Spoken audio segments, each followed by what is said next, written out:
Superman 2025 memenuhi banyak syarat sebagai comic book movie yang uplifting, membangkitkan semangat dan harapan, sesuai dengan tujuan film superhero pada umumnya. Pendekatan James Gunn terbilang segar, campuran aksi, humor,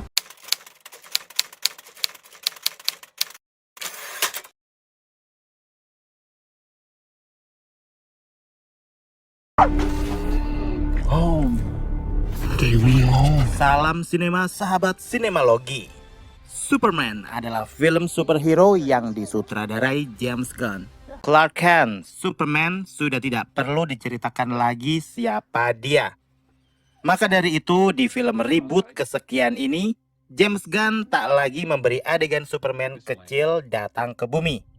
Di sini hubungan Clark Kent atau Superman dengan Lois Lane sudah di level lanjut. Alias Lois sudah tahu siapa itu Clark sebenarnya. Sang musuh bebuyutan yaitu Lex Luthor juga sudah mampu membuat semesta saku, portal dunia lain yang sangat canggih sekaligus mengerikan.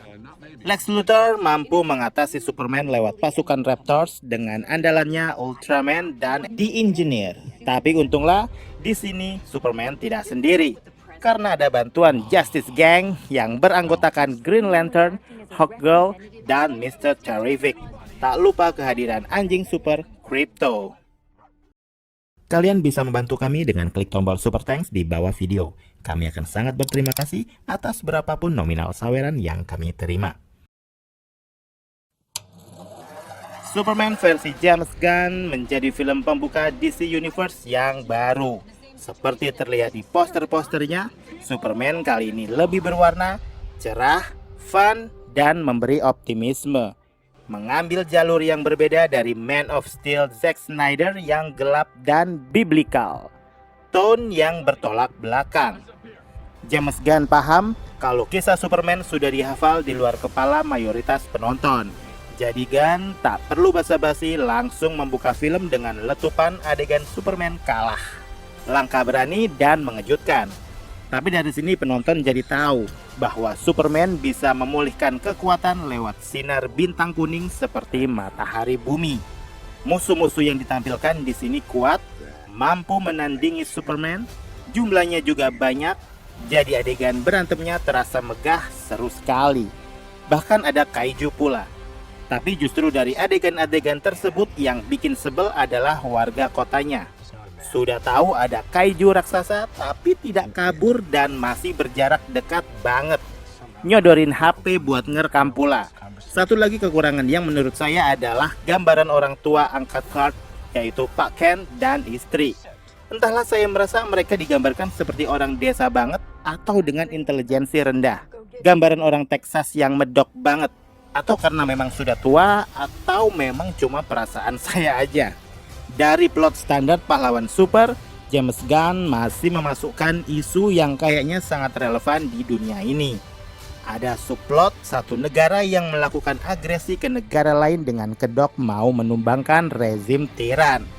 Ada pasukan bot media sosial yang bertugas memfitnah nama baik Superman. Ada juga isu imigran. Dalam hal ini Superman sang alien yang harus diringkus otoritas bermasker suruhan pemerintah. Kalau isu imigran ini sih lagi rame di Amerika sono di era Trump sekarang. Jadi cerita Superman kali ini seperti mengglobal dan sangat politis. Meski sebenarnya cerita memfitnah Superman sudah ada di Batman vs Superman Zack Snyder. Juga film Black Adam sudah ada warga negara yang hidup dalam kungkungan otoritas jahat. James Gunn meramu itu semua dengan lihai, enak diikuti, tidak membosankan. Dengan resep utama fun tapi tidak sampai ke level lucu konyol ala The Guardians of the Galaxy atau The Suicide Squad. Ya, James Gunn memang ahlinya kalau menyangkut karakter rombongan seperti ini. Di film ini Superman tidak sendiri karena ada trio Green Lantern, Hawkgirl, dan Mr. Terrific yang tektokannya bikin senyum mulu. Ditambah kehadiran Krypto, sang anjing super yang gemesin tingkahnya. Bagi yang belum tahu, Krypto sudah ada film animasi bioskopnya dan sempat tayang di Indonesia juga, yaitu DC League of Super Pets tahun 2022. Bedanya di film Superman, Krypto tidak bisa ngomong seperti di animasi. Adegan-adegan berantem saya kira cukup spektakuler, diselipi celetukan-celetukan humor yang sudah lumrah di film superhero masa kini. Tak lupa diiringi musik populer yang jadi ciri khas James Gunn. Musik skornya juga megah, memiliki ciri khas Superman dengan rasa optimis dan penuh harapannya. Apakah David Corenswet mampu menanggung beban jadi Superman? Saya kira dia cukup sukses. Saya yakin dia akan mudah disuka dan diterima penonton luas. Rachel Brosnahan juga berhasil menjelma Lois Lane, jurnalis tangguh dan smart. Nicholas Hoult sebagai Lex Luthor juga tampil ambisius, bengis, kejam. Salah satu adegan yaitu headshot tahanan mungkin menjadi adegan paling dark di film. Reporter Jimmy Olsen juga dapat porsi besar. Tapi hubungannya dengan pacar Lex sebenarnya agak menggelikan bagi saya. Tapi ya udahlah ya, itu jadi kejutan film ini. Di samping plot twist di balik sosok Ultraman. Saya sudah nonton 3 versi reboot Superman di layar lebar. Superman Returns tahun 2006 saya kira standar main aman. Man of Steel 2013 lebih dark grande. Versi Superman 2025 ini paling fun dan mungkin paling akan disuka mayoritas penonton. Selain tampilan heroik, ada juga masalah personal yang disentil, yaitu krisis identitas Clark sebagai orang berhati baik.